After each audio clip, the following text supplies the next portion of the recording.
We have Eric with us again this time. Eric, if you'd like to go ahead with your questions. Okay, thank you, Donna. All right. Let's see. All right. Hi, Tom. Hi, Eric. So, my question is about the relationship between the physical body and the consciousness. I guess it's similar to Vanessa's question in that sense. When neuroscientists perform brain scans on people who deal with very negative and dysfunctional thoughts, emotions, and behaviors, they often find physical causes. For example, there's a case study of a 9-year-old boy who attacked a little girl on the baseball field for no particular reason and was drawing pictures of himself hanging from a tree and shooting other children. A brain scan showed a cyst the size of a golf ball occupying the space of his left temporal lobe. When the cyst was removed, his behavior completely went back to normal, and he became a sweet, loving boy. Well, these types of findings confuse me. How do we know whether our thoughts, emotions, and behavior are actually a clear expression of our quality of consciousness and not just caused by constraints of the rule set? It seems possible that a person who exhibits horrible behavior might actually be a very evolved consciousness dealing with brain damage or some other physical issue. Shouldn't each player receive clear and accurate feedback on the quality of his consciousness in order to have an effective learning experience? The fact that the state of a person's physical body has such a great impact on the way they feel and the type of behavior they exhibit makes it very unclear whether it has anything to say at all about the quality of their consciousness. Well, the consciousness itself is not necessarily terribly confused, at least not at the IUOC level anyway, because yes, the body, let's say, has that cyst in it, and because it has that cyst in it, that puts constraints on what the conscious can do. So that little boy, because of that cyst, can't feel happy and cheerful and and caring for other people, because the part of him that supports that, the part of his biology, the part of the rule set that supports that ability is damaged or missing or somehow stopped by that cyst. So now the consciousness doesn't mean the consciousness gets mean and wants to hang people. It just means that the consciousness loses control of that avatar to a certain degree. That avatar kind of goes off, is less in their control than it was before. For instance, another thing that's maybe even more obvious is if you have brain damage, you get in an accident, you get hit in the head, and you have brain damage, and now you maybe don't have very good memory. Maybe you don't have any memory of things past. Maybe you have a speech impediment. Maybe you can't hear in one ear. You get all kinds of things because of that brain damage. And now your consciousness doesn't suddenly, lose something. It's just that it has to play an avatar that can't do certain things, can't think certain ways, can't access its memory. And it has to play that avatar that way. Now, from the free will awareness unit's viewpoint, it just suddenly can't function the way it used to. So your IUOC has kind of a bigger picture. It's kind of the larger picture of this. But basically, what our local consciousness is a free will awareness unit. And the free will awareness unit pretty much thinks it is the avatar because it's only experienced the avatar's experiences. So now suddenly, when it has this change in its biology with a cyst or a damage from an accident or whatever, now that free will awareness unit is still feeling like, go smile and be happy and, give that little, girl a kiss.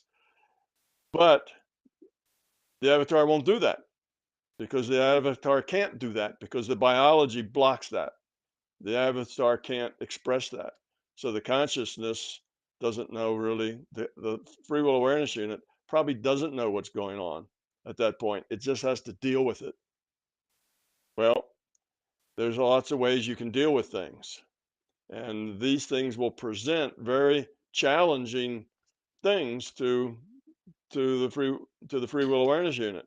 It may not make the challenge, or it might. It could come to the conclusion of things aren't working the way they used to. So let me back off for a minute and find out why. Maybe I should go tell my parents that, something's wrong and I don't see things anymore. I get angry all the time, and they can take me to a doctor and maybe get my cyst removed. That might be a choice if you were aware enough. But if you're too young to be that aware, then that's hard to do. Your free will awareness unit just has to deal with it. So those things don't happen except in the margins, right? There's only one out of, probably 500,000 children that get a cyst there that causes that problem. Maybe only 1 in 5 million children. So these little things do happen, and the system basically just lets them run out however they run out. And yes, the free will awareness unit now is suboptimal. It can't necessarily learn the kind of things it would have learned, but it has other choices to make. Maybe it needs to learn better how to control that angry behavior. It may need to realize that angry behavior is not the way it wants to act, and it's not going to do that way, and it has to develop control. You see, it's hard to say. So some free will awareness units would gain from it, perhaps. They'd learn a lot of self-control in that, where others wouldn't be able to do self-control because they just aren't that grown up yet. And they would then just, you know, act badly, yes, but not because the consciousness has turned evil. It's just that the conscious now has an avatar that bites people and slaps people and gets angry for its own reasons, you might say. So that's kind of what's going on. Yeah, no doubt the free will awareness unit is now off course, but it still has choices. The choices now are maybe harder. In some cases, let's say they're too hard, like this young boy. He was too young to maybe look back and see the bigger picture and start to develop something else. Where if it happened to him when he was 18, he would have been old enough to back up and say, "There's something wrong here. I need some help. I need to just not act that way, though that's the way I feel," and start working on a plan B. So sometimes it's just that way. Sometimes a free will awareness unit just has a bad incarnation. Doesn't ruin it forever. That's just one incarnation. And it's not the consciousness that's turned evil that's going to make it de-evolve. It's just the avatar is hard to control. The avatar is kind of out of control and is not responsive. So it has to go through dealing the best it can with that, and it may be an unpleasant thing, but it's not really hurting the consciousness so much. You can think of that. Let's say you got an elf, and your elf was brain damaged somehow. Somehow the code that coded that elf, made them do things, and it was constantly being aggressive. When you didn't want it to be aggressive, you just say, well, let's go up and ask these people directions of where to go, and your elf goes up and pulls out its sword and kills them all. And you're, oh man, I didn't learn anything. I didn't get my directions. Don't do that.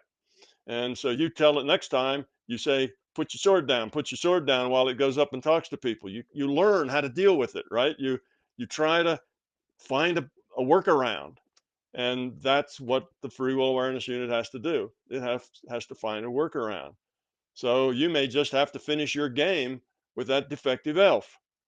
So you get a new game where you get a different elf and say, well, good riddance for that elf. That wasn't any fun. Well, that's just one game out of thousands. So it doesn't really ruin your life or, make you de-evolve or anything. It just gives you a really hard time where you don't learn the things maybe you'd hoped that you would have learned, but you learn a few other things trying to deal with a cranky avatar. Actually, it's not cranky. It just has lost some of its functionality. So So, that's kind of the way it goes. So the incarnation is not always optimal. Sometimes incarnations just go tough. They just get really difficult, and you have to deal with horrendous things like what was the Reeves, Superman actor, falls off a horse and is paralyzed. He's quadriplegic, can't do anything but move his eyes and maybe his face. That's all he does. Well, that wasn't in his plan, no doubt. That just happened. It's one of those accidents, and then he had to deal with it. So he could deal with it well, or he could deal with it poorly, but he can still, he still has to deal with it. So I guess it's not necessarily true that, say, if someone has psychological issues or emotional issues or behavioral issues, it's not necessarily true that working on his quality of consciousness is going to solve everything. It might just be purely a physical problem. Is that right? Yes, that is right. It may be that way. It may be a physical problem. The central nervous system is a hugely complex biological machine, if you will, and it can get quirky. And you just have to work with those quirks. So, yes, it may be that people who are depressed, let's say, they may just have a brain chemistry that does not produce enough neurotransmitters. And when you don't produce enough neurotransmitters, you get depressed. You get cranky. That's one of the symptoms of it. And it may not have anything to do with their quality of consciousness. It may just be an expression of their biology. Absolutely. On the other hand, if your consciousness is having trouble and your consciousness gets depressed just because it's full of fear, okay, now that consciousness being full of fear may decrease the number of neurotransmitters in your body because the mind leads, the body follows, you see. Now you can improve your quality of consciousness and the depression problem just goes away. So it can happen either way. Yes, people who do awful things like this child, gets mean and ugly, doesn't mean that he's got a mean and ugly consciousness or that he's got a low quality of consciousness. It could be physical. It's this interplay of both things. The consciousness and the avatar have a lot of interplay. And that's one of the advantages of the system because there's such a rich set of experiences that are possible. If the avatar never could be quirky, then there's a lot of experiences that would never take place. So the fact that it's this interaction with a lot of uncertainty in the interaction is a feature, not really a problem. It sounds like it can be a problem for individuals sometimes, but it also gives us uh, things to deal with, problems to solve, choices to make. Because some of them are positive too. You may be born with exceptionally long fingers, which makes you a really good piano player because you can stretch them out and hit those keys where somebody that got stubby little short fingers and they took lessons and lessons and lessons and they just never get very good because they keep hitting two keys at once. Maybe they got short, fat fingers, makes it even worse. So there's an advantage, you see, but then somebody with short, fat fingers may have an advantage doing something else, that they get better at because they have real strong fingers. And maybe they're better at shoeing horses or who knows what, taking lids off that are stuck on bottles, it's hard to say, but there may be an advantage for things and, and disadvantages for things as well. So that's life. It gives you another set of choices. So it puts some randomness in the way of your consciousness to have to deal with it. I see. Yeah. Well, because neuroscientists these days are very materialistic, so any sort of psychological issue that someone may be dealing with, they tend to just blame it all on the brain. Yes. They say it's because the brain is this way or that way. Right. So I guess there is a truth to that, but Yes. Sometimes they're right. I see. Yeah. Sometimes they're right. It is the brain that's doing that, and sometimes they can fix it, and other times they're wrong. And they give medicines, they do this, they do that, they do everything they can, and it doesn't make any difference because that's really not the problem. Or they just don't know enough about the brain yet. Or they can only ease symptoms, like talk about the lack of neurotransmitters. Okay, so they can give them Prozac, which will increase the number of neurotransmitters, increases the serotonin that produces the neurotransmitters. Well, that gives that person symptomatic relief. You see, as long as they take that, now they have symptomatic relief. They're not as depressed as they were anymore. Medicine works, but it's just a symptom reliever. It doesn't fix the problem. Let's say the problem was a low quality of consciousness that has a lot of fear. Okay, that's the problem. So now this person doesn't get off of the medicine. If they do, the depression comes right back. You see, so there are ways of fixing symptoms that don't fix problems. So medicine tends to do a lot of that if it's psychological. They can still change symptoms, but they don't fix the problem. And that's often a difficulty because medicines also have, um, downsides. There's always a long list of negative things that come along with taking almost any medicine. So if you take a medicine that's just removing a symptom and it gives you another symptom, you have to be careful you're not trading, a lesser symptom for a bigger symptom. Right. Okay, well, that clears things up. Thank you. Can I ask my other question as well? Sure, go ahead. Okay. My next question is on dream recall. Do you have any good explanation for why we forget our dreams so quickly after waking up? And also, is there a purpose behind this, or does it just happen to be this way as a result of how the system works or how the rule set works? I think it is this way. It's not this way because it's programmed to be this way. I think it's this way because how intent works. If you start focusing your intent on remembering your dreams, you will remember your dreams.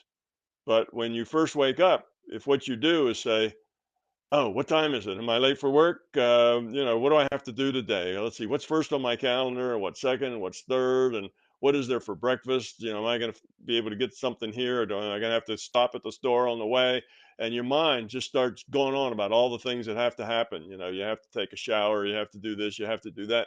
If your intention doesn't specifically go and become interested in those dreams, if you don't have an intent that's interested in those dreams, then you don't get them.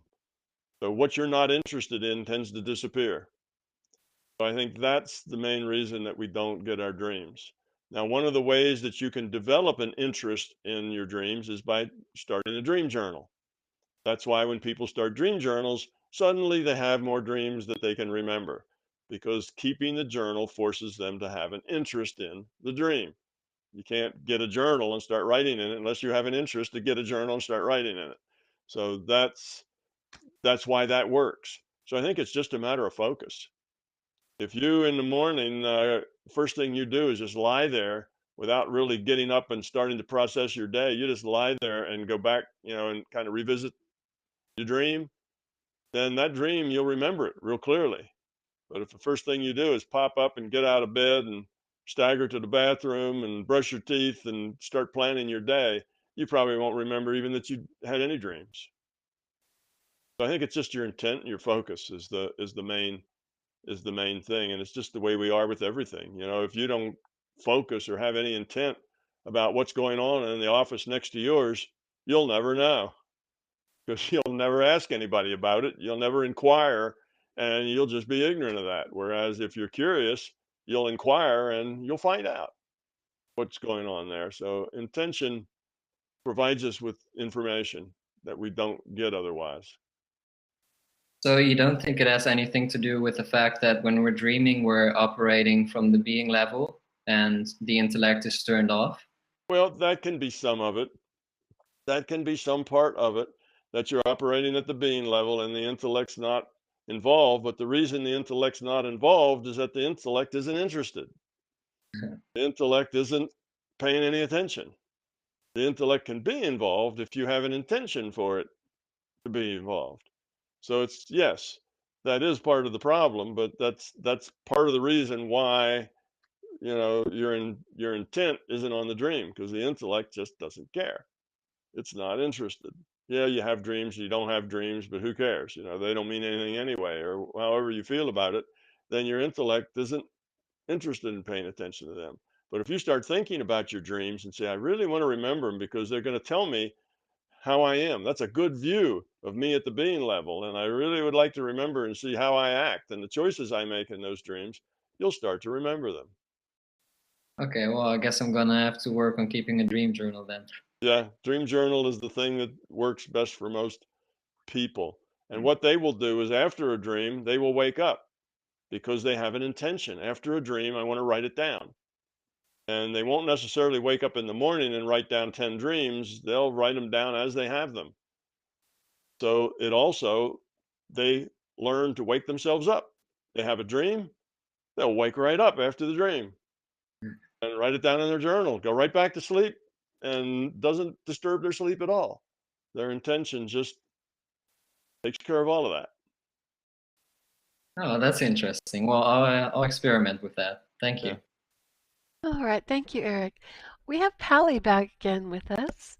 Pally, it's nice to see you again. If you'd Yes. like to ask your questions, please go ahead. Thank you very much, Dana. Can you hear me well? Yes. Okay. Hi, Tom.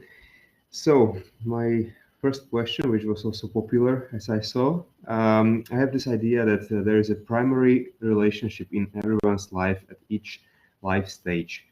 We cannot really feel truly fulfilled in life if we don't focus on building and improving understanding, intimacy, and trust within that relationship. Other person or people in this relationship are our primary teachers. Recognizing and working on this relationship has the biggest lever effect on satisfaction and happiness in our life.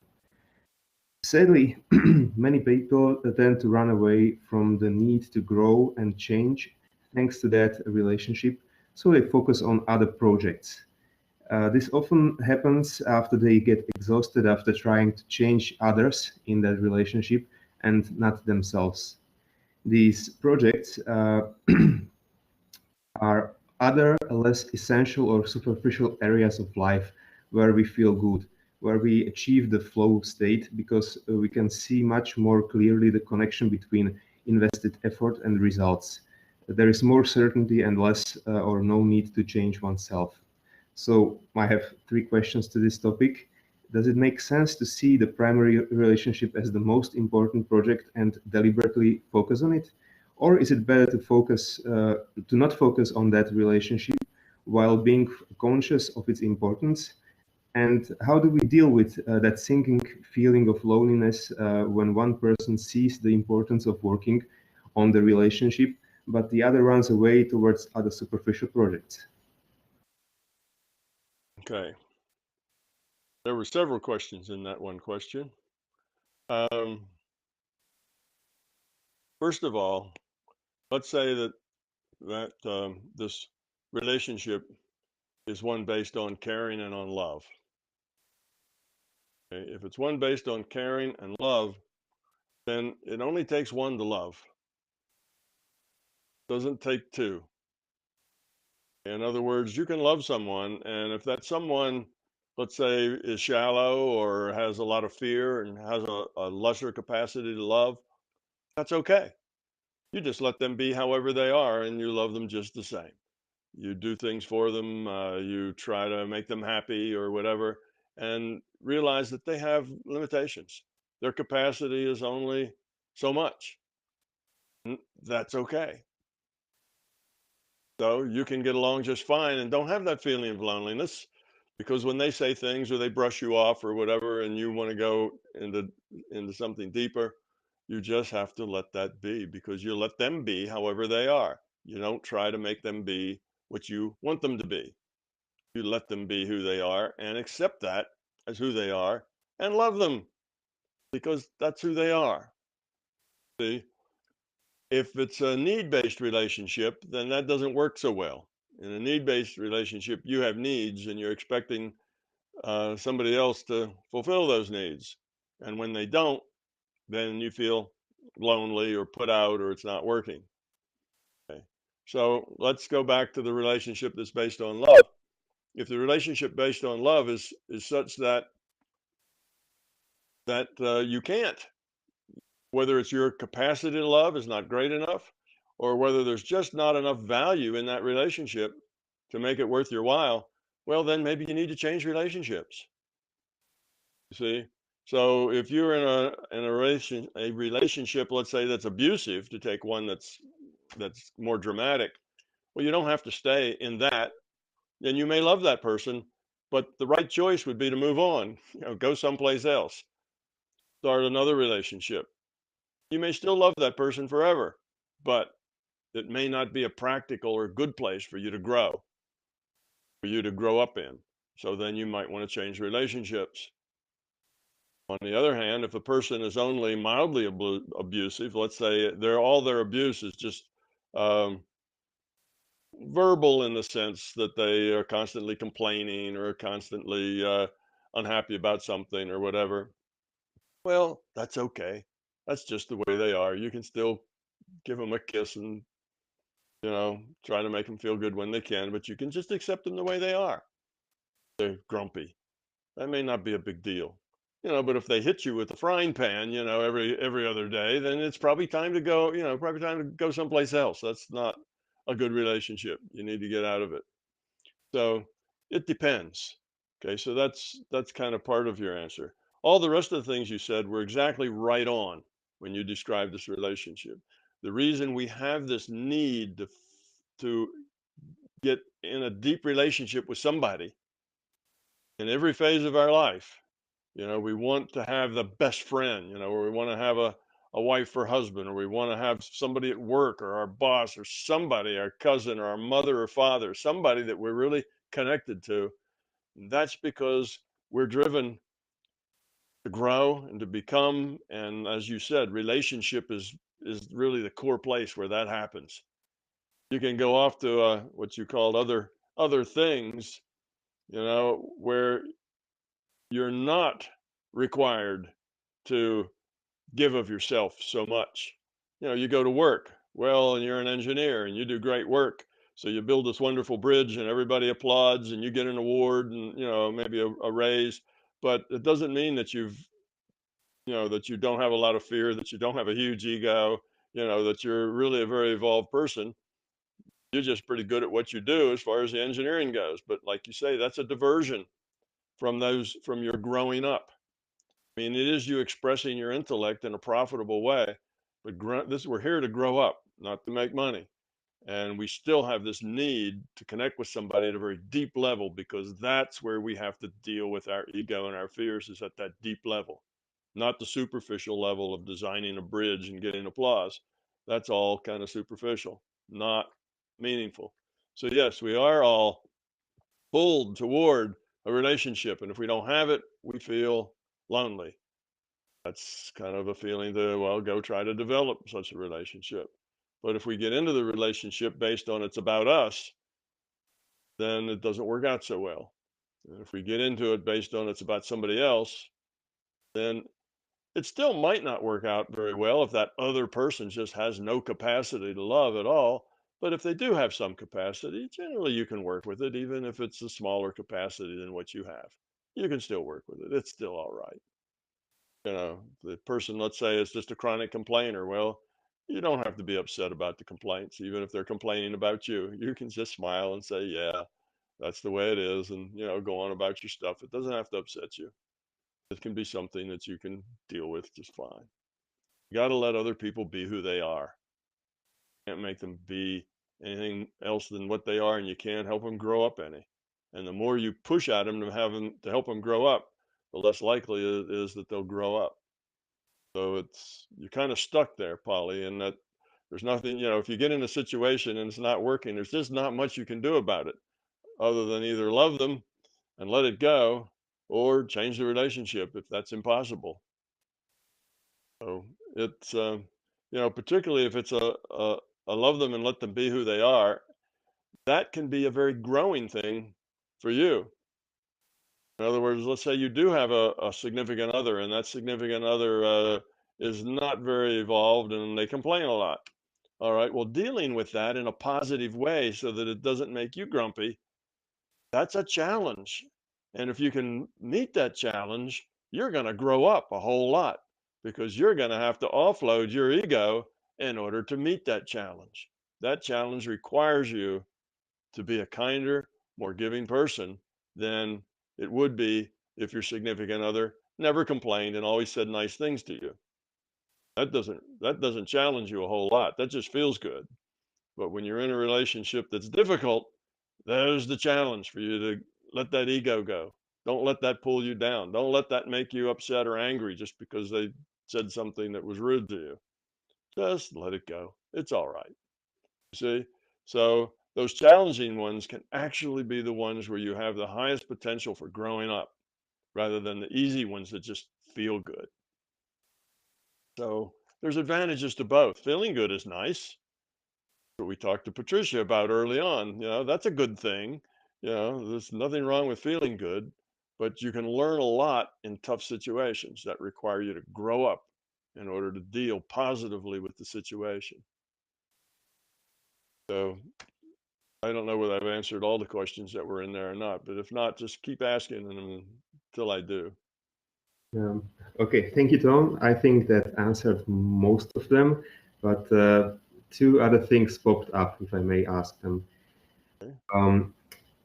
The one thing is, it seems to me that for us to grow up effectively, we need challenges, but also if too much challenge is present, we get stuck. Somewhere I heard that maybe the optimal balance is 70%, let's say, something where we are comfortable, and 30% of new stuff or challenges. And where I struggle is if I'm alone at this project of a relationship, I usually I cannot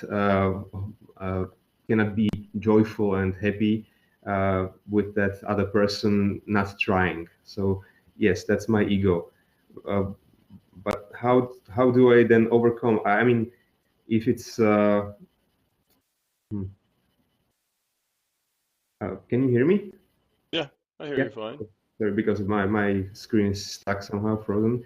So what I'm asking is, how do I deal with somebody who is definitely worth trying, who has definitely capacity to love, but with whom I sometimes go into this deep sadness when I try to let go of my ego. Okay, the deep sadness has to be.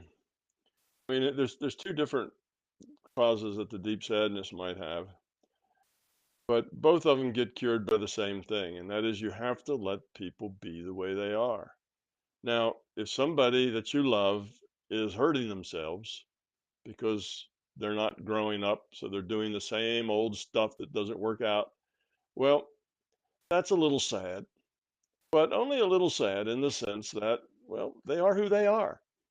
That's where they are in this growing up place, and they have to live their life authentically the way they are. You can't skip them ahead. You can't help them see things, particularly if you're the one that's closest to them. You're probably the one that's least likely, to help them out by something you say. It's got to be more something you do. And what you do to help them is just give them more space that they need. Make them feel secure so that they can maybe take a risk to try growing up. And that may not work, or it may take 20 years if it does work. But you just have to accept that and say that's the way they are, and that's okay. They have to do it in their own time. So the sadness can come from being sad for them because now they're constantly unhappy because of their fear. And you wish you could help them do something about that, but then you just have to let that sadness go and say, well, they are who they are. Me being sad that they are who they are is just not helpful, because once you're sad, then you're no longer helpful to them.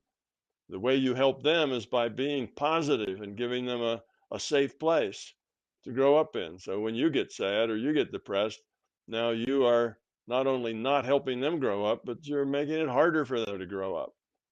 So then you become part of the problem rather than part of the solution. So you just have to look at yourself and say, I don't want to go there. Just the way they are, I need to accept that and learn how to live gracefully with that. So the next time I get insulted, I won't let it bother me. I'll just let it go. And the next time you get insulted, it will bother you, but a little less. And you'll say, oh, that hurt, but it's okay. It's just the way she is. And then the next time and next time it'll get less and less. And pretty soon you will get a whole lot better at not getting upset, not getting sad. And she will start to get better because she knows every time that you're upset and that you're sad, and that makes her less likely to grow up. So you will actually help her growing up by you growing yourself up. So as long as there's enough potential in the relationship that there's parts of it that are good, then it's probably worth putting up with the parts that aren't so good and just using that as a tool for your own growth. And you just have to have the intent to overcome it, have the intent not to be upset or not to be sad, and to let her be the way she is and accept that. So it's a tough lesson, but you'll learn a lot faster. It's a great opportunity for growth. Great opportunity for growth. You don't get a lot of growth in a feels good environment. You get more growth in where you're challenged. So that's the positive thing about it. It gives you a lot of potential to grow up, because when you can let enough ego go that you don't get sad and you always stay happy and you're always positive, then you will probably find that she's going to grow up some too. But if she doesn't, that's okay. You can like that. Well, I'm just saying she. I could say he or she or it or whatever. Doesn't matter. There's all kinds of relationships, and the same thing holds for all of them. You know, they're not gender specific or even species specific.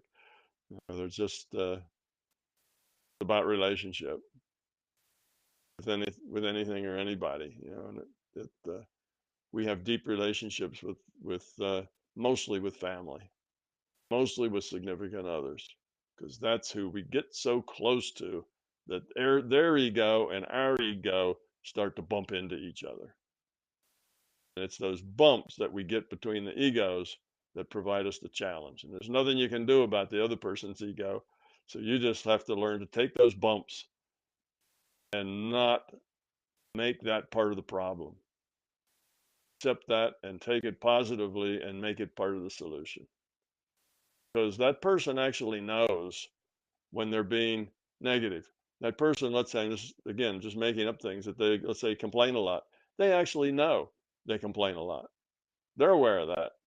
But in their mind, they feel justified because you're sullen and unhappy a lot because they complain a lot, which then justifies their complaining a lot because you're unhappy and sullen, you see. So if you don't react that way, if they are constantly complaining and you're not unhappy and sullen or depressed, you just smile and everything's fine and you accept the blame, or you do whatever that is that diffuses the situation, or you kiss them and tell them you love them anyway and that you know, you'll do better next time, whatever it takes to make it a happier situation. Pretty soon they'll realize that they're being, you know, negative, they're complaining, and there's really nothing to complain about. And then that's their first opportunity to grow up a little, you see. So by you growing up, you help them grow up. So that could be, if you're somebody you love, then you want to help them. The way you help them is given this safe space to be in, where everything seems to be all right. And they will eventually get it. They'll say, wow, I'm negative and there's no reason. Thank you, Doctor. That helps. If you're negative because they're negative and they're negative because you're negative, and it just doesn't ever seem to go anywhere, that's a problem. So somebody's has to change it. Somebody's got to step up and say, this is not functional. So then that somebody, who is the one that's more grown up usually, has to take, you know, has the challenge of getting rid of their ego, get rid of their fear. And the fear, of course, is that, you know, that I'm being taken advantage of, that I'm not getting the things that I should have, that, no, it's not the way I'd like it to be. Of course, the answer to that is get over it, accept it the way it is, and find happiness in the way it is, and then it'll probably get better.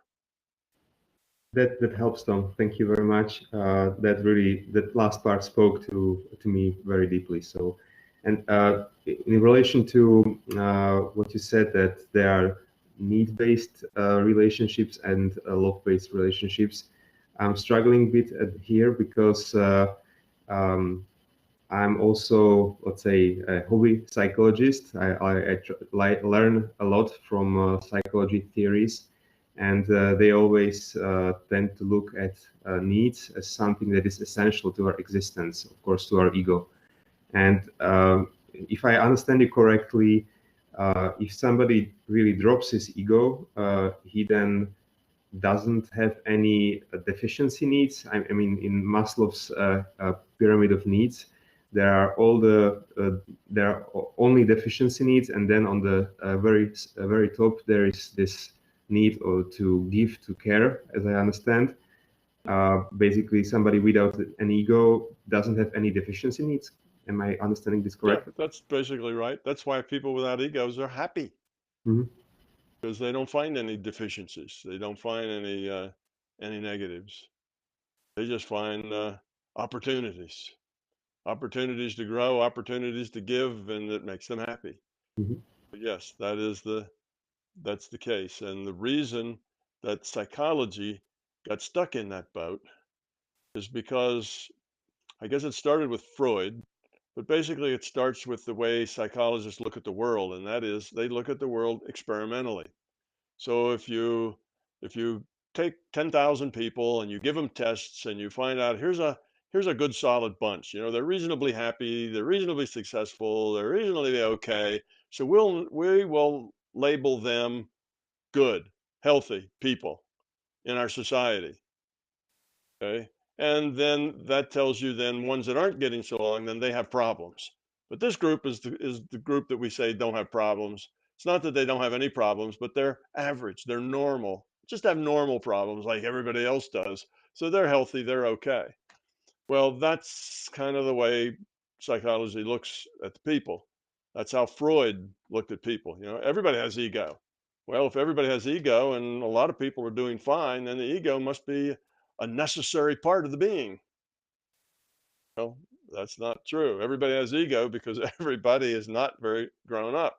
Everybody has more growth that they could grow, or higher quality that they could attain.